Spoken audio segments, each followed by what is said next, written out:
everybody, look, on this corner right here, I'm on 118th Street, there's a church. You should see on Lenox Avenue, they got big, beautiful churches. You can't go on Lenox Avenue from 125th Street to 116th Street and walk 4 blocks without seeing a church or a funeral home.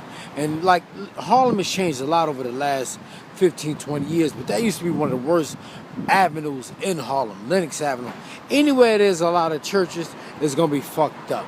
I went to Gary, Indiana, a lot of churches. You got abandoned homes, abandoned stores, but they still got churches. And like in Brooklyn, we're in Gates Avenue, it's a church every 4 blocks. Jamaica Avenue in Queens, church every 4 blocks. Anywhere you go, it's a lot of churches. It's going to be fucked up. And the reason being is because there's a direct link between crime and poverty. And there's no money circulating in the hood, there's going to be a lot of crime. Like, like I said, you go to a black neighborhood, you got the Chinese restaurants, you got the liquor stores, you got the churches. And the Chinese, see, nobody fucks with Chinese people. You know, Chinese people be in the worst neighborhoods in America, and don't nobody fuck with them. And you got the churches take all the money. See, like Claude Anderson was saying, black neighborhoods are like a bucket with a bunch of holes in it.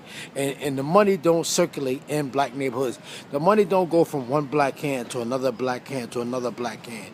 But if you go in a Jewish neighborhood, the money goes from one Jewish hand to another Jewish hand to another Jewish hand to another Jewish hand. It does that 18 times, at least 18 times before it leaves the neighborhood. You go to Chinatown. It does that at least 14 times, 8 to 14 times before it leaves Chinatown. In fact, in Chinatown, New York City, they got more banks in Chinatown than they got on Wall Street. You go to Washington Heights, Washington Heights, up here where I stay, the money goes from one Hispanic hand to another Hispanic hand. It does that about 4 times, 4 to 8 times.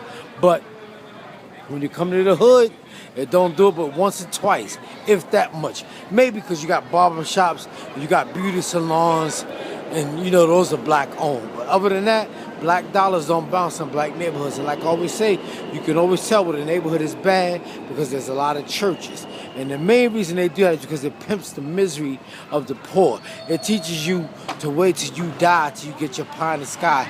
It don't teach you to get your shit now.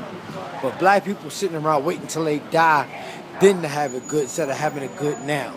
And that's why black neighborhoods be fucked up. Real simple, y'all.